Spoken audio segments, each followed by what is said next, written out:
What do you do on Sundays? Nothing in particular. What do you do? Oh, nothing lately. I mean, if you'd like to come visit me sometime, you're welcome to.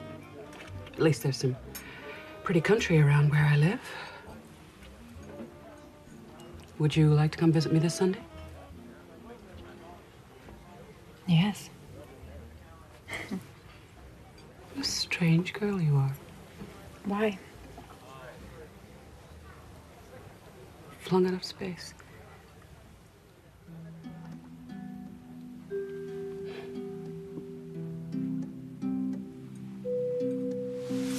Hi everybody, I'm Peter Travers and welcome to Popcorn, where we tell you what is happening at the movies. And there's a movie now called Carol, starring Rooney Mara and Cate Blachett. And it's a love story about two women in a world that was very different back in the 1950s. But my guest Rooney Mara comes to me, well, not so fresh from it since it happened in May, but she won the Best Actress prize at the Cannes Film Festival. And now, other awards will just be thrown at your feet. You know that's going to happen, don't you? No, I don't. Yes, you do. No, I don't. It's know all about awards now. It's awards, awards, awards, awards. That's a terrible way to look at life. It is a terrible way, but it was really nice to win at Cannes, wasn't it? Yes, that was. That was a huge honor because, you know, it's a small jury of people that you look up to and admire, and and it was such a surprise. You know, really was not expecting it. Tell everybody who your character Therese is.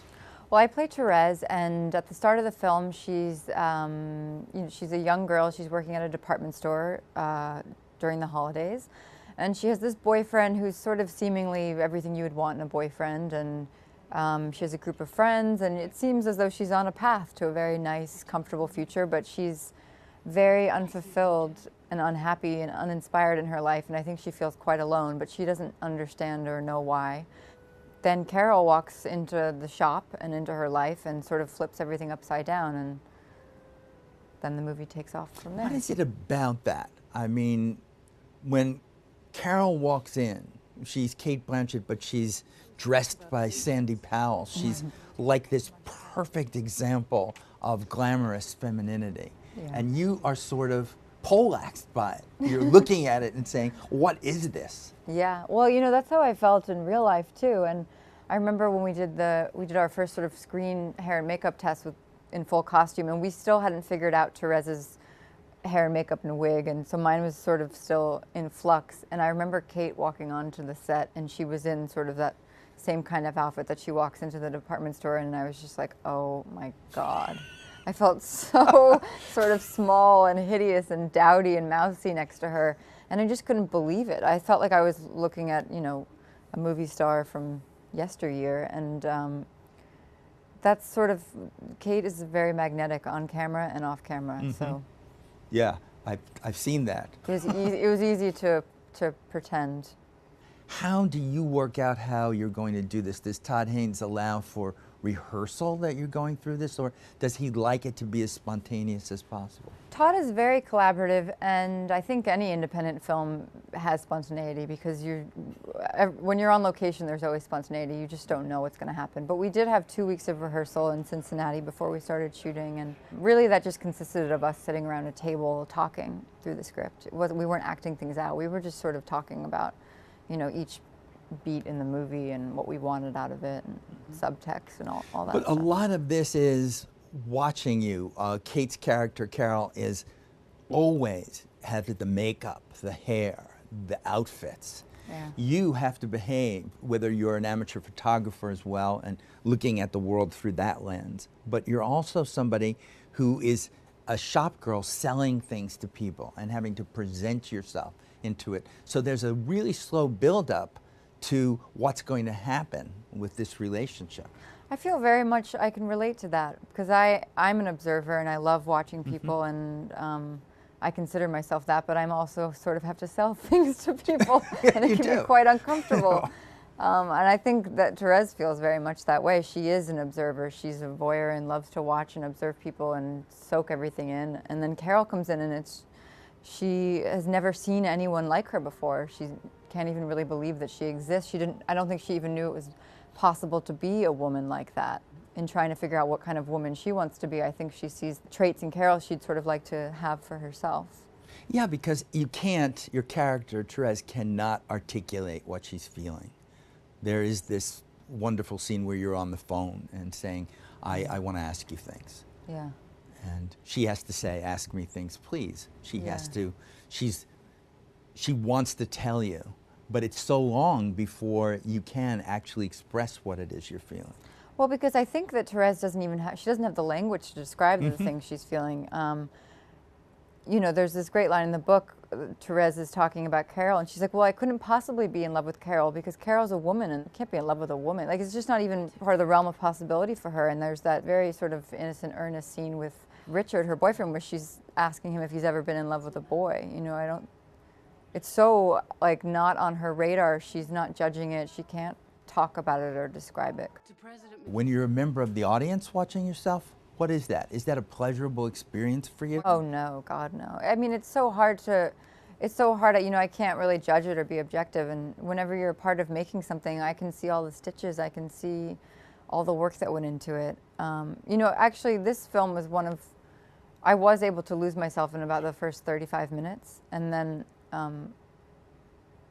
it's just too hard. Hopefully in like 5 or 10 years I can watch it and you can go back and experience it the way that audiences have been experiencing it. But it's just too hard when you're in it. You're just judging yourself the whole time. At least I am. Well, look, your sister Cate is been doing this same profession as you are. Mm-hmm. She did it before you. So Yeah. Is she helpful? Does she say, Rooney, here, watch out for this. Don't do this. I mean, I think much earlier. I mean, we've both sort of do that for each other now. But yeah, definitely when I had first started out, for sure, yeah. You do it for each other now, so you look at each other's work and you can be critical. Oh, with God, no. She doesn't do that. I wouldn't do that. No, I would No. never be like, you know, in that one scene. That was just really, let me give you notes. And I wouldn't have any anyway. I think she's brilliant. But we definitely don't do that. I don't think that would be a help. I wouldn't do that for any sister or not. I wouldn't. You wouldn't do it to another actor? No. Yeah. Well, there are some people that do. I hope you don't get to work for them. You know, or with them, or in any way like that. The thing is, you do it so much for yourself. I mean, at least I do, and I know she probably does as well. You're so critical of yourself. Like, I don't really need to hear what other people's criticisms. I already know them. Mm-hmm. You know? Yeah, nobody could come up with anything that you couldn't beat. Yeah. Yeah, that would be it. I remember seeing you very early on in Nightmare on Elm Street. Yes. You know, is that your seminal, wondrous experience of? Of what? Did you enjoy it? Yes and no. It was a very, very, very, very challenging, difficult thing to shoot and be a part of for lots of different reasons. And then on top of that, I made 2 very good friends on that film, and we had we were all in it together, you know, we were all having the same challenges, but we just had so much fun. And you really learn a lot on those kinds of experiences, on films that sort of are more challenging. You learn a lot about yourself and what you are capable of and what you don't want and what you do want. But when you get Girl with the Dragon Tattoo, you're under a microscope. Yeah. At least when you were doing that, nobody knew, but suddenly you're playing this part everybody had an opinion about. Yeah, that can be challenging. They all saw that in their head about doing that. And when I first met you, you had done that. And it had to be wrenching experience to play her. It wasn't, you know, while I was doing it, I was really lucky that, you know, David and the whole team behind that film really kept me in this sort of little bubble. I was really shielded from any outside noise. I really just disappeared for a year and didn't think or worry about what anyone else was thinking or saying or wanting. I really just got to disappear into it. And then, of course, obviously, yes, when it comes out, there is all of that. But while I was doing it, none of that was crossing my mind.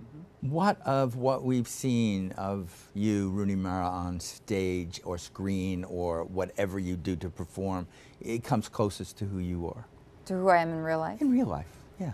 That person. I'm looking, you know, who is she? I don't know that any of them do. I mean, there's I think that everything that I've done has a little piece of me, but none of them are fully me. I mean, there's a lot about Lisbeth that I felt very close to and related to in a lot of ways. And then there's a lot about Therese that I related to, not so much me now, but when I was younger, there was a lot about me that I could relate to in that part. There's usually always one little part of a character that I feel I can relate to. I love Anything Body Saints that you did. I just Yeah. think that's just a lovely movie that people haven't seen enough of. I know, I love that film. And we live in a world where we can have access to anything, but we don't seem to want anything but what's just coming out.